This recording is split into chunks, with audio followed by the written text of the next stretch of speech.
ഗീതം ഞാൻ രാജാവിനു സമർപ്പിക്കുന്നു.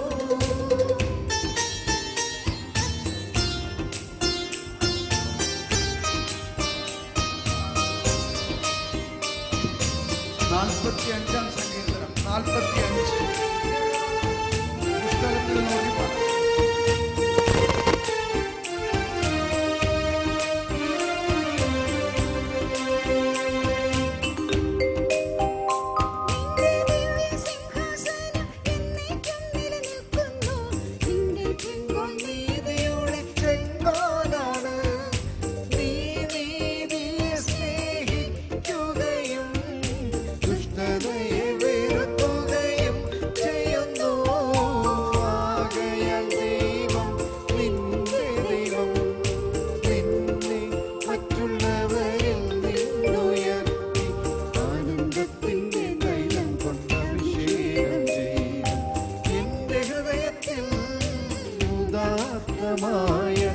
ആശയം തുടിച്ചു നിൽക്കുന്നു.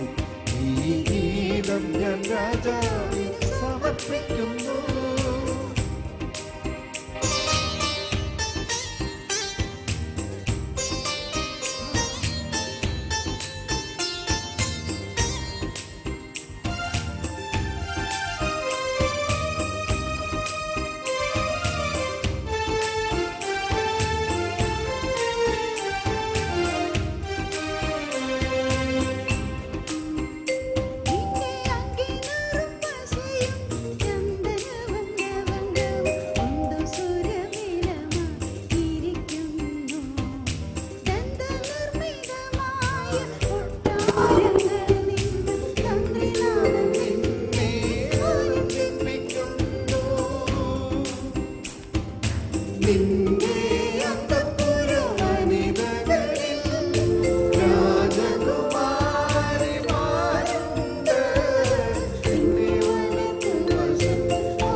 സ്വർണ്ണക്കസവുടയാട ചാർത്തി അന്തഃപുരത്തിൽ നിൽക്കുന്നു.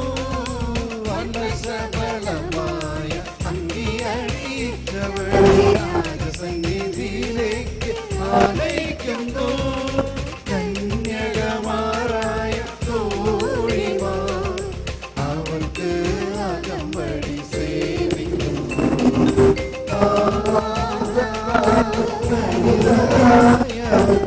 രാജകൊട്ടാരത്തിൽ പ്രവേശിക്കുന്നു.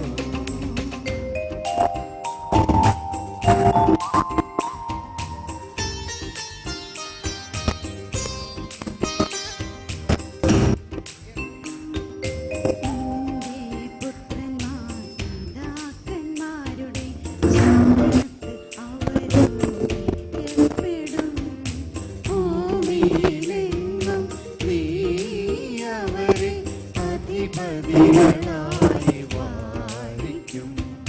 തലമുറ തോറും നിന്റെ നാമം കീർത്തിക്കപ്പെടാൻ ഞാനിടയാക്കും. ജനതകൾ നിന്നെ എന്നേക്കും പ്രകീർത്തിക്കും. എന്റെ ഹൃദയത്തിൽ ഉദാത്തമായ ആശയം തുടിച്ചു നിൽക്കുന്നു. ഈ ഗീതം ഞാൻ രാജാവിന് സമർപ്പിക്കുന്നു.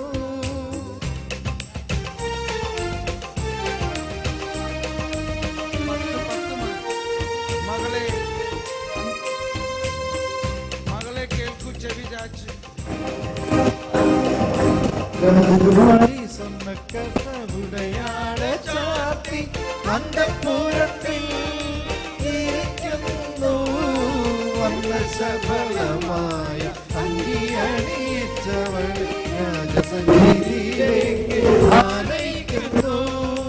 കന്യകമാരായ തോഴിമാർ അവർക്ക് അകമ്പടി സേവിക്കുന്നു.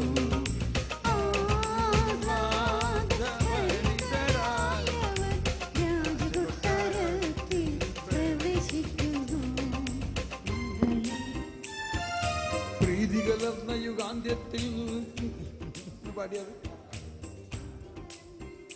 ഇത് തന്നെയാണ് സംഭവിക്കുന്നത്. ഇതാണ് രാജകുമാരിമാർ. നമ്മളാണ് രാജകുമാരി. നമ്മുടെ ആത്മാവ് അന്ത്യദിനത്തിൽ കർത്താവ് പുതിയ ആകാശവും പുതിയ ഭൂമിയും നടക്കുമ്പോൾ ഉണ്ടാകുന്ന ആ രാജകീയ വിവാഹത്തെ കുറിച്ചാണ് ഈ സങ്കീർത്തനം മുഴുവനും. നിന്റെ അങ്കി നറും പശയും ചന്ദനവും ലവംഗവും കൊണ്ട് സുരഭിലമായിരിക്കുന്നു. 8 ദന്തനിർമ്മിതമായ കൊട്ടാരങ്ങളിൽ നിന്ന് തന്ത്രിനാഥൻ നിന്നെ ആനന്ദിപ്പിക്കുന്നു. നിന്റെ അന്തഃപുര വനിതകളിൽ രാജകുമാരിമാരുണ്ട്. ആരാണ് ഈ രാജകുമാരിമാർ?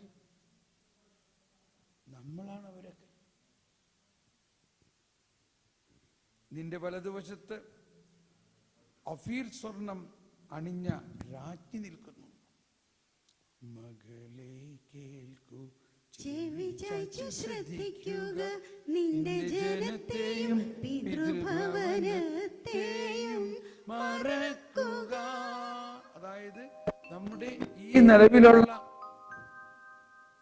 യുഗത്തെ മറന്നുകൊണ്ട് നമ്മുടെ ശരീരം പോലും ഇവിടുന്ന് ഉയർത്ത് ഇവിടത്തെ ബന്ധം വിട്ടു ഈ ഭൂമിയുമായിട്ടുള്ള. പിന്നെ എവിടേക്ക് ബന്ധമാവും? സ്വർഗവും സ്വർഗീയ ജെറൂസലേമിലേക്ക് നമ്മളങ്ങ് മാറ്റപ്പെട്ടിരിക്കുന്നു. നമ്മളെ പിതൃഭവനമായ ഈ ഭൂമിയിൽ നിന്ന് നമ്മൾ വിട്ടിട്ട് നമ്മൾ ദൈവത്തിന്റെ പിതൃഭവനത്തിലേക്ക് നീങ്ങുന്നു. അപ്പോൾ രാജാവ് നിന്റെ സൗന്ദര്യത്തിൽ ആകൃഷ്ടനാകും. അവൻ നിന്റെ നാഥനാണ്, അവനെ വണങ്ങുക. അപ്പോഴാണ് നമ്മുടെ ജീവിതം പൂർണ്ണമായ ദൈവത്തിൻ്റെതായിട്ട് മാറുന്നു. നമ്മൾ ദൈവത്തിന്റെ സാദൃശ്യത്തിൽ പൂർണ്ണരാകുന്നു. നമ്മൾ എല്ലാം അമർത്യതയിലേക്ക് മാറുന്നു. നമ്മുടെ മർത്യമായ ശരീരം പോലും അമർത്യമായി മാറുന്നു. ഈ മണ്ണിൽ നിന്ന് മെനഞ്ഞെടുത്തെന്ന് പറയുന്ന ശരീരം മണ്ണിൽ നിന്ന് മെനഞ്ഞെടുത്തതാണെങ്കിലും ഇപ്പോ എന്തായി മാറിയ ശരീരം? അമർത്യമായ ആത്മീയ ശരീരമായി ദൈവത്തോടൊപ്പമാകുന്നു. ഇതെല്ലാം ആരുടെ പ്രവൃത്തിയാ? അങ്ങനെ നമ്മളെ രാജകുമാരിമാരാകുന്നു. അപ്പോഴാണ് അപ്പൊ ആ രാജാവ് നമ്മുടെ സൗന്ദര്യത്തിൽ ആകൃഷ്ടരാകുന്നു. എപ്പോഴാ? നമ്മൾ വിശുദ്ധിയുടെ ഉടയാട അണിയുമ്പോൾ, നമ്മുടെ ശരീരം മുഴുവനും വിശുദ്ധീകരിക്കപ്പെട്ട്, ശരീരവും ആത്മാവും വിശുദ്ധീകരിക്കപ്പെട്ട് നമ്മൾ ദൈവത്തെ പോലെ ആകുന്ന അവസ്ഥയാണ്. അതാണ് മഹത്വീകരണം. നമ്മൾ പല പ്രാവശ്യം പറഞ്ഞില്ലേ, വിശുദ്ധീകരണം, നീതീകരണം, ശക്തീകരണം, മഹത്വീകരണം. അങ്ങനെ നമ്മൾ ദൈവത്തിന്റെ മഹത്വത്തിൽ പങ്കാളിയാകുന്നു, ആ രാജകീയതയിൽ പങ്കാളിയാകുന്നു. അതാണ് നമ്മൾ രാജകീയ പുരോഹിതരാണ് നമ്മൾ. ഒന്ന് പാടിയത്. രാജകുമാരി സ്വർണ്ണക്കസവുടയാട ചാർത്തി അന്തഃപുരത്തിൽ വസിക്കുന്നു. വർണ്ണശബളമായ അങ്കിയണിയിച്ചവളെ രാജസന്നിധിയിലേക്ക് ആനയിക്കുന്നു. കന്യകമാരായ തോഴിമാർ അവൾക്ക് അകമ്പടി സേവിക്കുന്നു.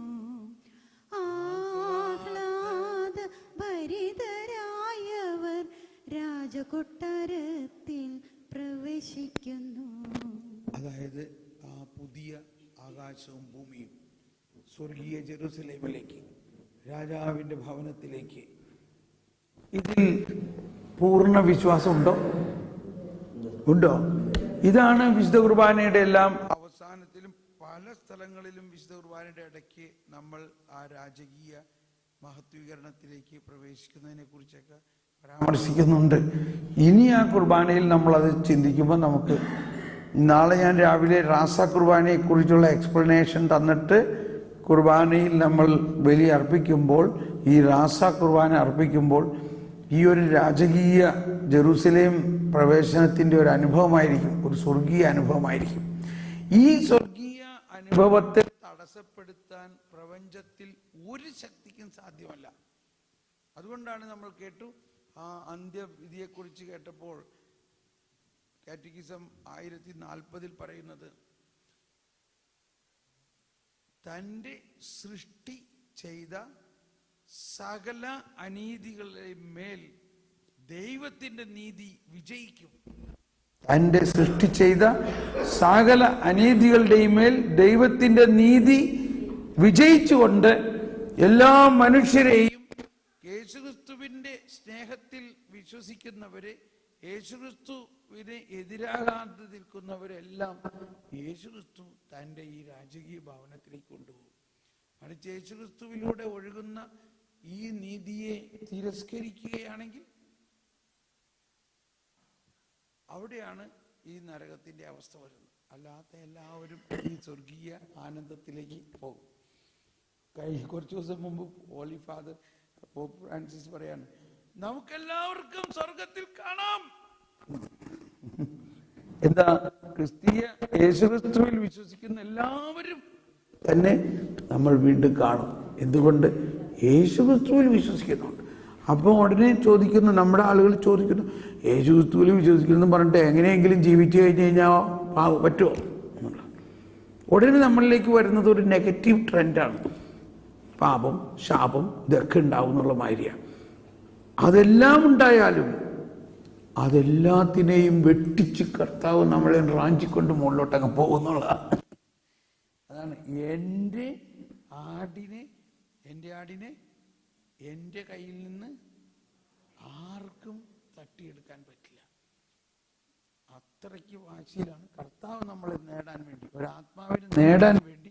ഓക്കെ, അപ്പോൾ നമ്മൾ ഇനി അല്പം ചിന്തിക്കാൻ പോകുന്ന ഒരു വിഷയം, ഈ ദൈവനീതിയെക്കുറിച്ച് സങ്കീർത്തനത്തിൽ പറഞ്ഞിരിക്കുന്നതെല്ലാം നമ്മളിപ്പോൾ കുറേയൊക്കെ പരാമർശിച്ചു കഴിഞ്ഞു. പല പ്രാവശ്യം ഞാൻ എടുത്തു പറഞ്ഞു സങ്കീർത്തനം 34-ാം അധ്യായത്തിൽ. ഇനി അപ്പോൾ സങ്കീർത്തനങ്ങളിലും മോശയുടെ പുസ്തകത്തിലും പ്രവാചക ഗ്രന്ഥങ്ങളിലും എന്നെക്കുറിച്ച് പറഞ്ഞിരിക്കുന്നത് പൂർത്തിയാകണ്ടേ, അതെല്ലാം ഈ ദൈവനീതിയെക്കുറിച്ചാണ്. ഉദാഹരണത്തിന് 35-ാം സങ്കീർത്തനത്തിന്റെ ആദ്യ ഭാഗവും അവസാന ഭാഗവും ഇത് കേട്ടുകൊള്ളുക. പുസ്തകം തുറന്നു നോക്കുക, അത് കടലാസിലില്ല. ഈ 35-ാം സങ്കീർത്തനത്തിലെ ആ ദൈവനീതിയെക്കുറിച്ച്, അപ്പൊ അതിന്റെ ആദ്യ ഭാഗം പറയുന്നത്, നമ്മളിലുള്ള തിന്മ ആണ് നമ്മളോട് യുദ്ധം ചെയ്തുകൊണ്ടിരിക്കുന്നത്. അതിനെതിരെ നമ്മൾ പൊരുതരുത്. ആര് പൊരുതണം? കർത്താവ് തന്നെ പൊരുതണം. കർത്താവെ നീതി നടത്തി തരണേന്നാണ് അതിന്റെ ഹെഡിങ് തന്നെ. ആ ഭാഗം ഒന്ന് പാടാം. കർത്താവേ, എന്നിൽ കുറ്റമാരോപിക്കുന്നവനിലങ്ങ് കുറ്റമാരോപിക്കണമേ. എന്നോട് പൊരുതുന്നവരോട് അങ്ങ് പൊരുതണമേ. കവചവും പരിചയും ധരിച്ച് എന്റെ സഹായത്തിന് വരണമേ. എന്നെ പിന്തുടരുന്നവരെ കുന്തമെടുത്ത് തടയണമേ. ഞാനാണു നിന്റെ രക്ഷയെന്നെ പ്രാണനോടരുളി ചെയ്യണമേ. ഞാനാണ് നിന്റെ രക്ഷയെന്ന് എൻ്റെ പ്രാണനോട് അരുളി ചെയ്യണേ. എന്നോട് പൊരുതുന്നവനോട് അങ്ങ് പൊരുതണമേ. ആരാ എന്നോട് പൊരുതുന്നത്? എൻ്റെ ഉള്ളിലുള്ള പാപം. എന്നോട് പൊരുതുന്നവനോട് അങ്ങ് പൊരുതണമേ. അപ്പൊ ഈ കവചവും പരിചയവും ഒക്കെ എന്ന് പറയുന്നത് സിംബോളിസമാണ്. എൻ്റെ സഹായത്തിന് വരണമേ, എന്നെ പിന്തുടരുന്നവരെ കുന്തമെടുത്ത് തടയണമേ. ഞാനാണ് നിന്റെ പ്രാണനോടരുളി ചെയ്യണമേ. അപ്പൊ ഇതാണ് ദൈവാത്മാവ് നമ്മുടെ ആത്മാവിനോട് എപ്പോഴും പറഞ്ഞുകൊണ്ടിരിക്കുകയാണ്, ഞാനാണ് നിന്നെ രക്ഷിക്കുന്നവൻ, ഞാനാണ് നിന്റെ സഹായകൻ, ഞാൻ നിന്നെ സഹായിക്കും, നിന്റെ ഭാരം എന്നെ ഏൽപ്പിക്കുക, നീ അതിനെതിരെ സ്വന്തം ശക്തിയിലൂടെ എതിർക്കല്ലേ, ദുഷ്ടനെ നീ എതിർക്കല്ലേ, ദുഷ്ടനെ ഞാൻ എതിർത്തോളാം. അപ്പൊ ഈ സങ്കീർത്തന ഭാഗങ്ങളൊക്കെ നമ്മൾ ഈ അർത്ഥത്തിലല്ല ചിന്തിക്കുകയും പ്രാർത്ഥിക്കുകയും ചെയ്യുന്നതെങ്കിലും വലിയ പ്രശ്നം. നമ്മൾ വേറെ ഒരു ഇതിൻ്റെ ആ വാക്കുകളുടെ അർത്ഥം വെച്ചല്ല അതിനെ ചിന്തിക്കേണ്ടത്. അപ്പം ഇതാണ് നമ്മൾ സങ്കീർത്തനങ്ങളെ ഈ രീതിയിലൊരു ട്രാക്കിൽ വന്നു കഴിഞ്ഞാൽ ഇനി നമുക്കെല്ലാം വായിക്കുമ്പോൾ ഇങ്ങനെ തോന്നുള്ളൂ. ഈ സങ്കീർത്തനത്തിൻ്റെ അവസാന ഭാഗം ഒന്ന് പാടുന്നത് കേട്ടോ. എവിടെ മുതൽ? 22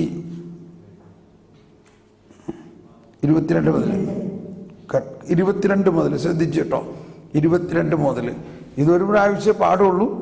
ഇതിപ്പോൾ പഠിക്കാനൊന്നും പറ്റില്ല, എന്നാലും ഇത് പാടുമ്പോൾ നമുക്കിതിൻ്റെ ആ ദൈവനീതിയെക്കുറിച്ചുള്ള ആശയം എത്ര മനോഹരമായി ഇതിൽ വർണ്ണിക്കുന്നു എന്നുള്ളത് ഒന്ന് ആസ്വദിക്കുക. യെസ്. കർത്താവേ അവിടുന്നു കണ്ടിട്ടുണ്ടല്ലോ, അവിടുന്നു മൗനമായി ഇരിക്കരുതേ. കർത്താവേ എന്നിൽ നീ നകന്നിരിക്കരുതേ. എന്റെ ദൈവമായ കർത്താവേ, എനിക്കു നീതി നടത്തിത്തരാൻ ഉണർന്നെഴുന്നേൽക്കണമേ. എന്റെ ദൈവമായ കർത്താവേ, അങ്ങയുടെ നീതിക്കൊത്ത് എനിക്കു നീതി നടത്തിത്തരണമേ. അവർ എന്റെ മേൽ വിജയമാഘോഷിക്കാൻ ഇടയാക്കരുതേ.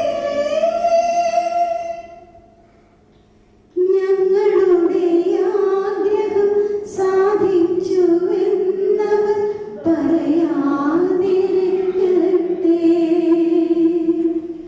ഞങ്ങളവനെ വിഴുങ്ങിയെന്നവർ വീമ്പിളക്കാതിരിക്കട്ടെ. എന്റെ അനർത്ഥത്തിൽ ആഹ്ലാദിക്കുന്നവർ ലജ്ജിച്ചു സംഭ്രമിക്കട്ടെ. എനിക്കെതിരെ അഹങ്കരിക്കുന്നവരെ ലജ്ജയും അപമാനവും പൊതിയട്ടെ. എന്റെ നീതി സ്ഥാപിച്ചു കിട്ടാൻ ആഗ്രഹിക്കുന്നവർ ആനന്ദി ചാർപ്പിടട്ടെ.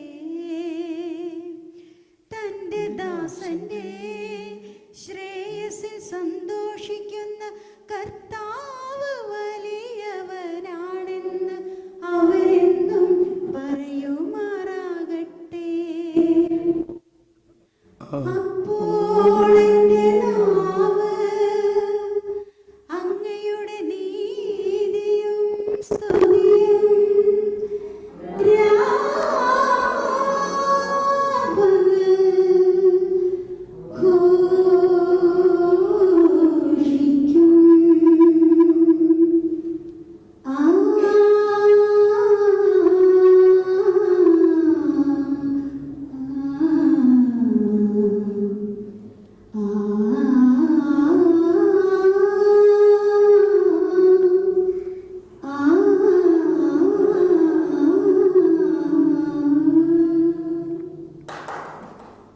Praise the Lord.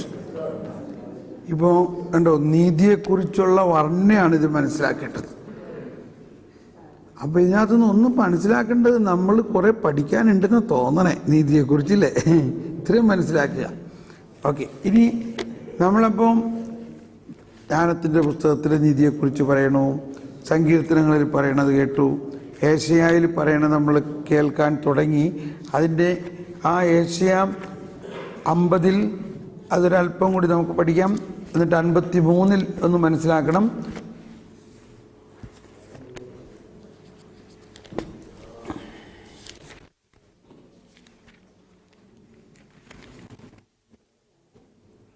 ഏശയ്യ 50 കർത്താവിന്റെ ദാസൻ 3 നമ്മൾ കണ്ടു ഈശോയുടെ ആ പീഡാസഹനത്തിന്റെ.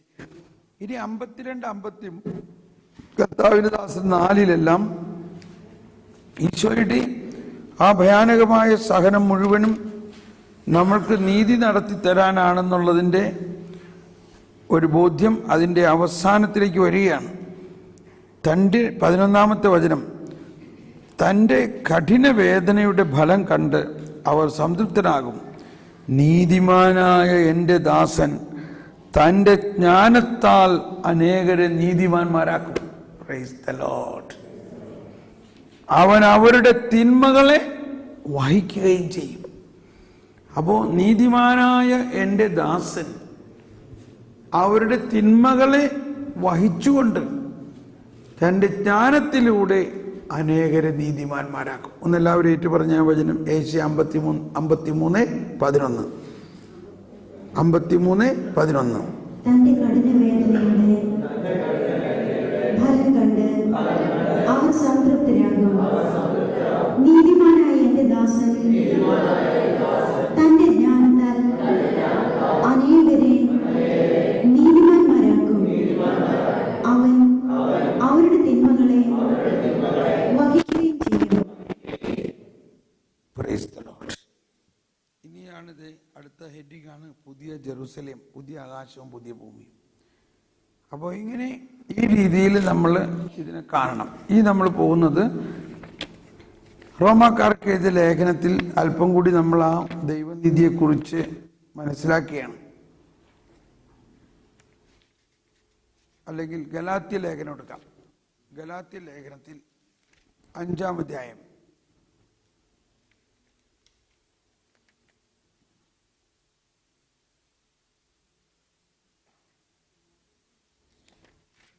ഇല്ല 5ആണോ? റോക്കോക്കോ ഗാലെഫിൽക്കോ.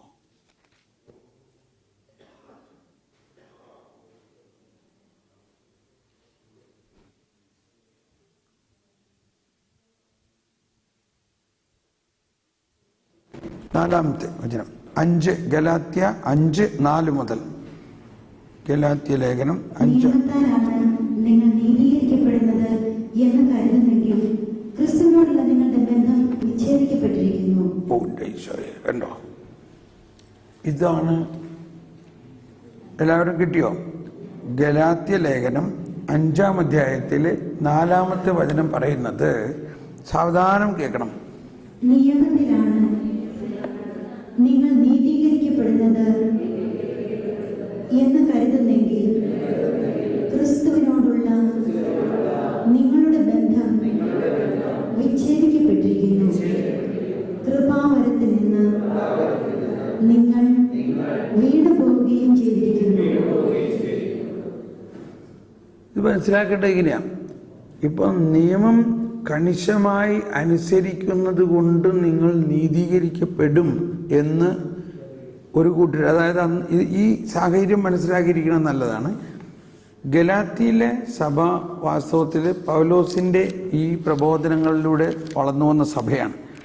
പക്ഷേ അതിൻ്റെ ഇടയ്ക്ക് പൗലോസ് അവിടെ നിന്ന് പോയതോടുകൂടി കുറേ യഹൂദ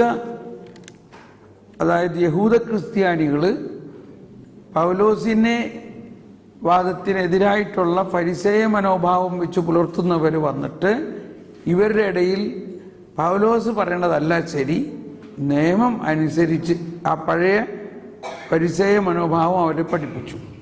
അതുകൊണ്ടാണ് ഈ ഗലാത്യ ലേഖനത്തിൻ്റെ ആദ്യ ഭാഗത്തിൽ തന്നെ പറയുന്നത്, ഞങ്ങൾ നിങ്ങളോട് പ്രസംഗിച്ചതിൽ നിന്നും വ്യത്യസ്തമായ ഒരു സുവിശേഷം ഞങ്ങൾ തന്നെയോ സ്വർഗത്തിൽ നിന്നൊരു ദൂതൻ തന്നെയോ നിങ്ങളോട് പ്രസംഗിച്ചാൽ അവൻ ശപിക്കപ്പെട്ടവനാകട്ടെ. കണ്ടോ, അത്രയ്ക്ക് ഈ സുവിശേഷത്തിന്റെ തെറ്റിദ്ധരിപ്പിക്കാനും ആളുകളുണ്ട്. അതാണ് സുവിശേഷം എന്ന് പറയുന്നതിൻ്റെ ആ പ്രത്യേകത. ഓക്കെ, അപ്പോൾ ഇവിടെ നമ്മൾ മനസ്സിലാക്കുന്നത് 5:4 നിയമത്തിനെ മാത്രം പിടിച്ചുകൊണ്ട് അതിലൂടെ നീതീകരണം ലഭിക്കുമെന്ന് നിങ്ങൾ വിചാരിക്കുകയാണെങ്കിൽ അപ്പോൾ പിന്നെ ക്രിസ്തുവിൻ്റെ ആവശ്യമില്ലല്ലോ, ഇല്ലേ? അപ്പോൾ നമ്മൾ ക്രിസ്തു ചെയ്ത ഈ എല്ലാ പീഡാസഹനവും മരണവും ഇതൊന്നും കണക്കിലെടുക്കണില്ല. ക്ലിയർ? അപ്പോ നമ്മൾ ആ കൂട്ടർ ക്രിസ്തുവിനെ വിട്ടു, ഇല്ലേ? അതാ പറയുന്നത്. അപ്പൊ നിങ്ങൾക്ക് ക്രിസ്തുവുമായിട്ട് ഉള്ള ബന്ധം നിങ്ങൾ വിച്ഛേദിച്ചു. അങ്ങനെ ക്രിസ്തുവുമായിട്ടുള്ള ബന്ധം വിച്ഛേദിക്കുമ്പോൾ നിങ്ങൾ കൃപാവരമില്ല. ക്രിസ്തുവിൽ വിശ്വസിക്കുമ്പോഴല്ലേ കൃപ കിട്ടുന്നത്. അപ്പൊ നിങ്ങൾ കൃപാവരത്തിൽ വീണുപോയിരിക്കുന്നു. എൻ്റെ ഒരു നിഗമനം, നമ്മളുടെ രാജ്യത്ത് കുറെ പേര് ഈ ഡയറക്ഷനിൽ പോണമാതിരി എനിക്ക് തോന്നുകയാണ്.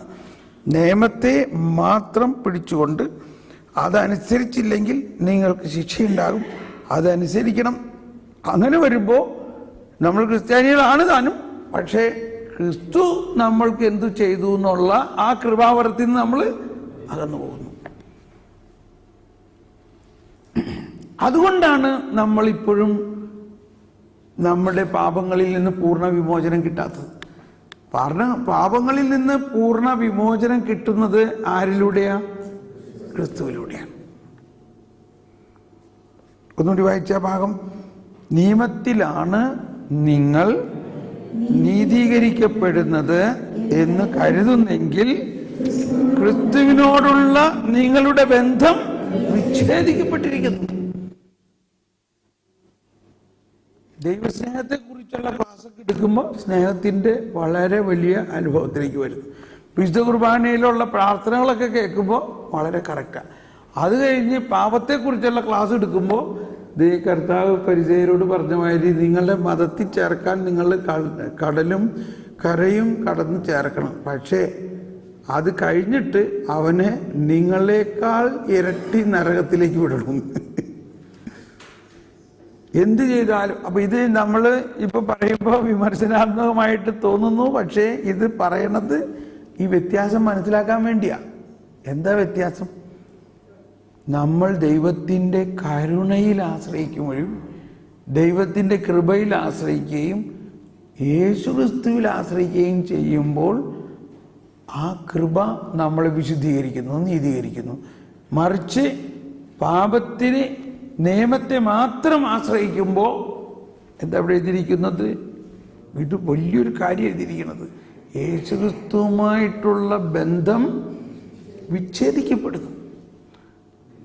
നമ്മളെ സംബന്ധിച്ച് ഒരുപക്ഷെ ഇത് ബാധകമല്ലായിരിക്കാം, കാരണം നമ്മൾ യേശുക്രിസ്തുവിൽ സ്നാനം സ്വീകരിച്ചവരാണ്. പക്ഷെ അവരും ഇങ്ങനെയല്ലേ ഗലാത്യക്കാരുടെ കാര്യം പറയണം. ഇത് വളരെ ശ്രദ്ധിച്ച് കൂടുതൽ പഠിക്കേണ്ട ഒരു കാര്യമാണ്. അപ്പം ആദ്യം നമ്മളിത് പ്രസംഗിക്കണേക്ക് മുമ്പ്, പറയണേക്ക് മുമ്പ് നമ്മുടെ ജീവിതത്തിൽ ഇതിനൊന്ന് പ്രാവർത്തികമാക്കാൻ നോക്കുക. നമ്മൾ കൂടുതലായിട്ട് യേശുവിനെ മുറുക്കെ പിടിച്ചുകൊണ്ട് ഓരോ കുർബാനയിലും ആ യേശുവിനെ മുറുക്കെ പിടിച്ചുകൊണ്ട് നമ്മളൊന്ന് ജീവിതത്തെ നവീകരിക്കാൻ നോക്കുമ്പോൾ വലിയൊരു കരുത്ത് കിട്ടും നമുക്ക്. ഞാനത് അനുഭവിക്കുകയാണ്. ആ അനുഭവത്തിൽ നിന്നാണ് ഞാനിത് പറയുന്നത്. എന്നിട്ട് പിന്നെ പറയാണ്, അടുത്തത് കേട്ടോ. അപ്പോൾ ഒന്ന് കൃപയിൽ നിന്നും വീണു പോകുന്നു. അപ്പോൾ നമ്മൾ പറയുമ്പോഴല്ല, എൻ്റെ ബ്രദറെ നിലനിൽപ്പിൻ്റെ വരത്തിന് വേണ്ടി ഒന്ന് പ്രാർത്ഥിക്കും. വീണു പോകണം. എന്തുകൊണ്ടാണ് വീണു പോകുന്നത്? വീണു പോകുന്നത് നമ്മൾ യേശുക്രിസ്തുവിനെ മുറുകെ പിടിക്കുന്നില്ല, മറിച്ച് നിയമത്തെ മുറുകെ പിടിക്കണം. മനസ്സിലാവുന്നുണ്ടോ? അടുത്തത് കേട്ടോ. എന്താണ്? ഞങ്ങളാകട്ടെ പരിശുദ്ധാത്മാവിലൂടെ വിശ്വാസം വഴി നീതി ലഭിക്കുമെന്ന പ്രത്യാശയോടെ കാത്തിരിക്കുന്നു. അതാണ് പരിശുദ്ധാത്മാവിലൂടെ. ഞങ്ങളാകട്ടെ പരിശുദ്ധാത്മാവിലൂടെ വിശ്വാസം വഴി നീതി ലഭിക്കുന്നുവെന്ന് പ്രത്യാശയോടെ കാത്തിരിക്കുന്നു. അപ്പൊ നമ്മളിലുള്ള പല പാവങ്ങളും മുഴുവനും പോയിട്ടില്ല. പക്ഷെ നമുക്ക് കാത്തിരിക്കാം. ഏതുപോലെ? രാത്രി കാത്തിരിക്കുന്ന കാവൽക്കാരനെ പോലെ, പുലരിയാകാൻ കാത്തിരിക്കുന്ന കാവൽക്കാരൻ. പുലരിയാകാൻ കാത്തിരിക്കുന്ന രാത്രിയിലാണ് അയാൾ ഇരിക്കണേ. പക്ഷെ അയാൾക്ക് രാത്രി മാറ്റാൻ പറ്റുമോ? അയാൾക്ക് രാത്രി മാറ്റാൻ പറ്റുമോ? അതാണ് പാപത്തിന്റെ അവസ്ഥയിലിരിക്കുന്ന ഒരാൾക്ക്, അയാൾക്ക് പാപം മാറ്റാൻ പറ്റില്ല. പക്ഷെ അയാൾക്കൊരു പ്രതീക്ഷയുണ്ട്, നാളെ പുലരി ആകും, രാവിലെ ഇത്ര മണിക്കൂർ കഴിഞ്ഞാൽ പുലരിയാകും എന്ന് ഈ കാവൽക്കാരനുണ്ടാകുന്ന പ്രതീക്ഷ വളരെ ക്ലിയർ അല്ലേ? അയാളുടെ പ്രതീക്ഷ ഒട്ടും സംശയമില്ല. ഇത്ര മണിക്ക് പുലരിയാകും, അത് കഴിഞ്ഞാൽ രാത്രി കഴിഞ്ഞു. ഇത് മനസ്സിലായില്ലേ? രാത്രി കഴിയും, രാത്രി മാറും, തീർച്ചയായിട്ടും മാറും, പുലരി വരും എന്ന പോലെയുള്ള വലിയൊരു പ്രത്യാശ പരിശുദ്ധാത്മാവ് നമുക്ക് തരുന്നു. ആ പ്രത്യാശ എന്ന് പറയുന്നത്, നമ്മൾ പ്രത്യാശ എന്നെല്ലാം ഇവിടെ പറയണത് ഈ ഒരു പോയിന്റിലാണ്. നമ്മളിൽ ആധിപത്യം നടത്തുന്ന പാപം പൂർണ്ണമായിട്ട് മാറി കൃപയുടെ ആധിപത്യത്തിലേക്ക് നമ്മൾ വരുമെന്ന് പരിശുദ്ധാത്മാവിലൂടെ നമ്മൾക്ക് പ്രത്യാശ ഉണ്ടാവണം. പരിശുദ്ധാത്മാവിലൂടെ നമ്മിലേക്ക് വിശ്വാസത്തിൻ്റെ കൂടെ പ്രത്യാശ. അല്ലാണ്ട് പ്രത്യാശ ഇല്ലാത്തവരെ പോലെ നീ ഇങ്ങനെയൊക്കെ ചെയ്യുകയാണീ നീ നശിക്കുള്ളൂ, നീ നരകത്തിൽ പോവുള്ളൂ. അപ്പോ നമുക്ക് കിട്ടിയ മാമോദീസ യേശു നമുക്ക് വേണ്ടി എന്താ ചെയ്യണേ? ഇപ്പോ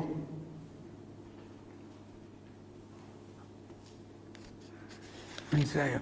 അയ്യോ, അപ്പൊ പിള്ളേരെല്ലാം എന്തെങ്കിലും ചെയ്യണോ? നമ്മളെല്ലാം അങ്ങ് നശിച്ചു പോയ മാതിരി നമ്മളങ്ങ് നിരാശപ്പെടരുത്.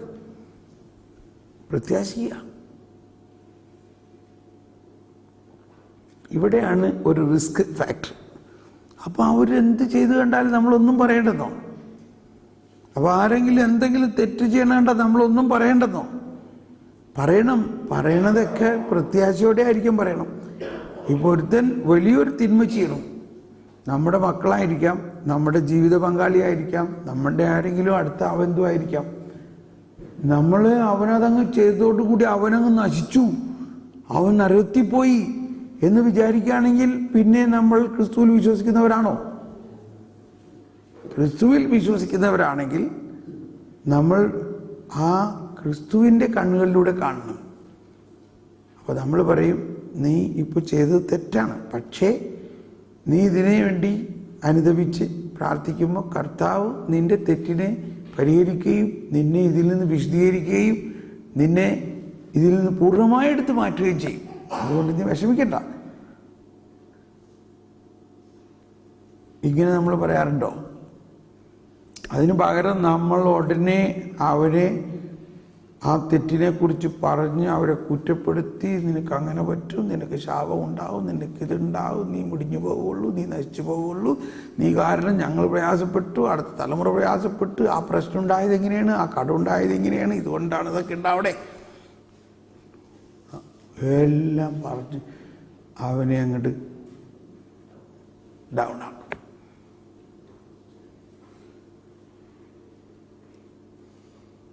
അപ്പോൾ നമ്മുടെ വിശ്വാസ പ്രഖ്യാപനത്തിൻ്റെ അർത്ഥം എന്താ?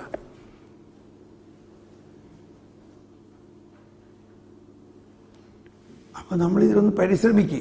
ഇപ്പം നമ്മൾ നാളെ ചെന്ന് കഴിഞ്ഞാൽ നമ്മൾ തന്നെ ചിലപ്പോൾ കുറേ പാപം ചെയ്തു വന്നേക്കും. ദൈവം ഇത്രയും വലിയ ധ്യാനം കഴിഞ്ഞ് വന്നിട്ട് ഞാൻ എന്തായി ചെയ്തത്? അപ്പോൾ എല്ലാം മുടിഞ്ഞു പോയി എന്ന് വിചാരിക്കും. വിഷമിക്കണ്ട, കർത്താവ് അറിയാതെ ഒന്നും സംഭവിക്കില്ല. പ്രത്യാശിക്കുക. നമ്മുടെ ബലഹീനതയെക്കുറിച്ച് കർത്താവ് മനസ്സിലാക്കി തരികയാണ്. നമ്മുടെ ബലഹീനത എന്താണെന്നും നമ്മുടെ ലിമിറ്റ് എന്താണെന്നും നമ്മുടെ തിന്മ എന്താണെന്നും നമുക്ക് ശരിക്കും മനസ്സിലാക്കി തരുന്നു. അപ്പോൾ നമ്മൾ അനുദപിക്കണം. അനുദപിക്കേണ്ടത് ഈ വീക്ഷണത്തിലാണ്. അപ്പോൾ കർത്താവ്, ഞാൻ ഇത്രയും ആയിട്ട് എൻ്റെ അടുക്കൽ നിന്ന് ഈ പാപം പോകാത്ത എന്താ? ഞാൻ നിന്നിൽ പൂർണ്ണമായിട്ട് വിശ്വസിക്കുന്നു, നീ തന്നെ ഇതെടുത്ത് മാറ്റുമെന്ന് ഞാൻ വിശ്വസിക്കുന്നു. അപ്പം അത് പോകും. അപ്പം അങ്ങനെ പോയി കഴിയുമ്പോൾ നമുക്ക് മറ്റുള്ളവരെ സഹായിക്കാൻ പറ്റും. മറ്റുള്ളവരെ സഹായിക്കാൻ പറ്റും. അങ്ങനെയുള്ളവരെ കർത്താവിന് ഉപയോഗിക്കാൻ പറ്റുള്ളൂ. അതുകൊണ്ടാണ് പറയണേ, അന്ധനെ അല്ലെങ്കിൽ അന്ധരെ വഴി നടത്താൻ ഇരുവരും വീഴും. അതുകൊണ്ട് അവരെ വിട്ടേക്ക്, അവരെ ഇപ്പോൾ ഉപയോഗിക്കണ്ട. കുറച്ച് ദിവസം ആരോ ഇങ്ങനെ സംസാരിക്കുന്നതിൻ്റെ ഇടയിൽ പറയാണ്, എന്തുകൊണ്ട് കേരളത്തിൽ ഒരു കാലഘട്ടത്തിൽ ഒരുപാട് സുവിശേഷ പ്രഘോഷകരൊക്കെ ഉണ്ടായിരുന്നു, ഇപ്പോൾ അങ്ങനെ പുതിയൊരു സുവിശേഷ പ്രഘോഷകരാരെയും കാണുന്നില്ല. അങ്ങനെ തോന്നുന്നുണ്ടോ? എനിക്കറിഞ്ഞൂടാ, ആരോ അങ്ങനെ പറഞ്ഞതാ. കുറവാണ്. എന്തുകൊണ്ടാണ് കുറവ്? എനിക്ക് തോന്നുന്നത് ഈ യഥാർത്ഥ സുവിശേഷം നമ്മൾ ഗ്രഹിക്കുകയാണെങ്കിൽ നമ്മളെ ശക്തമായിട്ട് ഉപയോഗിക്കും. മറ്റുള്ളവരെ കർത്താവ് ഉപയോഗിക്കാൻ പറ്റില്ല, കാരണം സുവിശേഷമല്ല. അപ്പോൾ ഇനി ഉള്ള കാലഘട്ടത്തിൽ ഈ ഒരു വെളിപ്പെടുത്തൽ, ഇപ്പം ഇന്നത്തെ അച്ഛൻ്റെ ടോക്ക് നമുക്കത്